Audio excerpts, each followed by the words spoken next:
Hello friends, এই গরমে জবা গাছকে সুস্থ রেখে কিভাবে প্রচুর পরিমাণে ফুল পাবো তার জন্য বিশেষ পরিচর্যা ও খাবার নিয়েই আমার আজকের ভিডিওটি।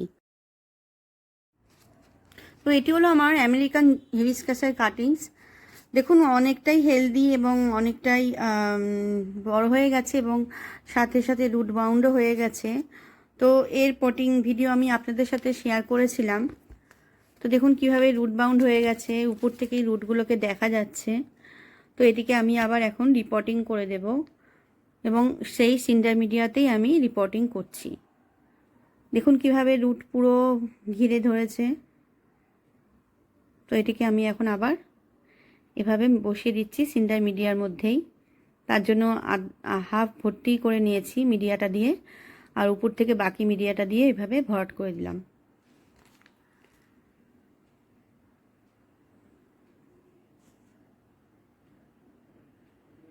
তো এটি আমার পুনে ভ্যারাইটি জবা। আমি ডাল থেকে কেটেই এই কাটিংসটাকে তৈরি করেছিলাম। 2 থেকে 3 মাস আগে আমি বসিয়েছিলাম। তো দেখুন এর মধ্যেই কতটা হেলদি এবং হয়ে গেছে এবং কিভাবে কুড়ি চলে এসছে। তো এই গরমে জবা গাছকে হেলদি রাখতে জবা গাছের মাটির আর্দ্রতা যাতে বজায় থাকে সেদিকে কিন্তু নজর দিতে হবে। সকালে রোদ ওঠার আগেই গাছের গোড়ায় জল দিতে পারলে সবথেকে ভালো হয় এবং বিকেলের দিকে শাওয়ারিং করতে হবে। আর প্রয়োজন থাকলে গাছের গোড়াতেও জল দিতে পারেন। গাছগুলিকে দুপুরে রোদের হাত থেকে কিন্তু বাঁচাতেই হবে, আর এই জন্য গ্রিন নেট ব্যবহার করতে হবে। আর যদি গ্রিন নেটের ব্যবস্থা করা না যায় তাহলে সকালে যেখানে রোদ পায় সেরকম জায়গায় রাখতে হবে, আর দুপুরে কড়া রোদের হাত থেকে একটু সরিয়ে নিতে হবে।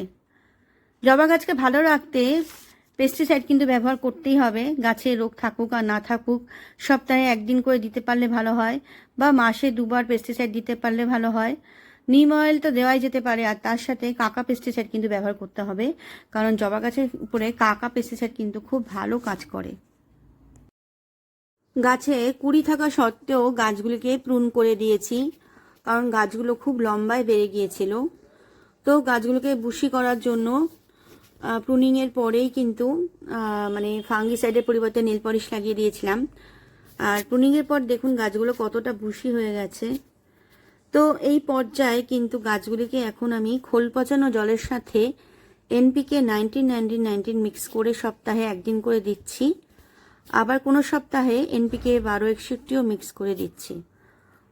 সপ্তাহে বলতে মাসে 4 দিনই আমি এখন খোল ভেজানো জল দিয়ে চলেছি। জবা গাছের এই ছোট চারাগুলিকে নার্সারি থেকে আনার পর আমি এখনও রিপোর্টিং করিনি। এই নার্সারি পট বা গ্রো ব্যাগে থাকা অবস্থাতেই আমি খাবার দিয়ে চলেছি, আর এইভাবেই খাবার দিচ্ছি যাতে গাছগুলো একটু বড় হয়, আর গাছগুলো বড় হওয়ার পর আমি রিপোর্ট করব। তো এই ছোট চারা গাছগুলিকে বুশি করার জন্য আমি কিন্তু প্রথমেই করছি পিঞ্চিং।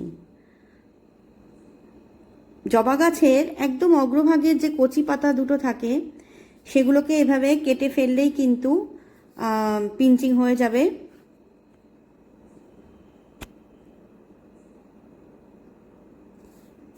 আর এর ফলে গাছটি লম্বায় আর বড় না হয়ে আশপাশ থেকে ডাল বের করতে শুরু করবে।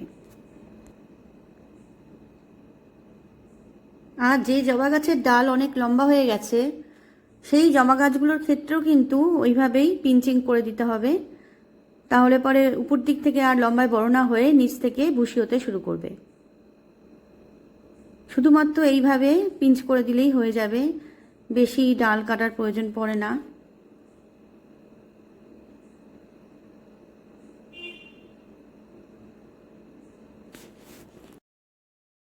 তো এই ছোট জবা গাছটিকে মানে গ্রোথ আনতে এবং হেলদি রাখতে যে খাবার দিচ্ছি তার জন্য প্রথমে 1 লিটার একটি জলের বোতলের মধ্যে হাফ জল ভরে নিয়েছি, আর তার সাথে মিশিয়ে দিয়েছি চায়ের লিকার, অবশ্যই ঠান্ডা করে। যে চা আমরা খাই সেই লিকারই নিয়েছি।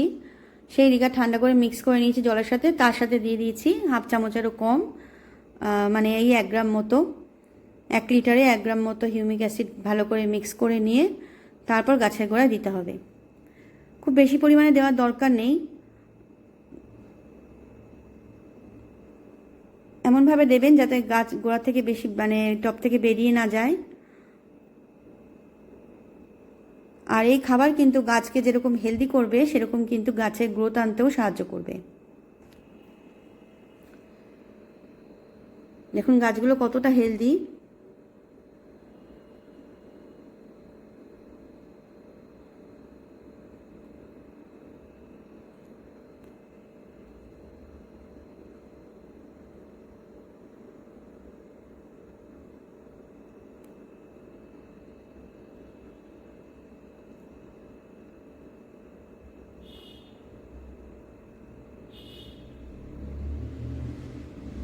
গ্রো ব্যাগের মধ্যে থাকা এবং নার্সারি পটে থাকা গাছগুলোকে আমি এইভাবেই যত্ন করে চলেছি, খাবার দিয়ে চলেছি, পেস্টিসাইড দিয়ে চলেছি। আর দেখুন গাছগুলো আস্তে আস্তে বড় হচ্ছে। আর প্রুনিংয়ের পরেও দেখুন জবা গাছের গোড়ায় আমি এরকমভাবেই এই খাবারটা প্রথমে দিয়েছি। তারপর যখন পাতা বেরোতে শুরু করেছে, গ্রোথ নিতে শুরু করেছে, তখন আমি খোল ভেজানো জল দিতে শুরু করেছি। আর দেখুন আমার জবা গাছগুলো এখন অনেকটাই গ্রোথ নিয়ে নিয়েছে। আর এটা হলো ক্যালসিয়াম নাইট্রেট। এই খাবারটা কিন্তু জবা গাছের গ্রোথে খুবই সাহায্য করে। মাসে 2বার দিলেই যথেষ্ট। আর আমি আমার এই খাবারটি কিন্তু নার্সারি থেকে আনা যে গাছগুলো আমার গ্রো ব্যাগের মধ্যে রয়েছে বা পটে রয়েছে সব গাছেই কিন্তু আমি দিয়ে গেছি। আর দেখুন আমার গাছগুলো কিন্তু অনেকটাই হেলদি হয়ে উঠেছে আর অনেক বড় হয়ে গেছে। এটি আমার সেই পুনে ভ্যারাইটি জবা গাছ। দেখুন প্রচুর কুড়ি চলে এসছে। আমি এইভাবেই পরিচর্যা করে চলেছি। দেখুন প্রচুর কুড়ি চলে এসছে।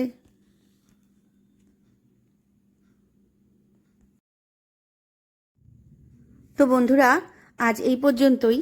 ভিডিওটি যদি ভালো লেগে থাকে তবে অবশ্যই লাইক, শেয়ার এবং সাবস্ক্রাইব করবেন। ধন্যবাদ।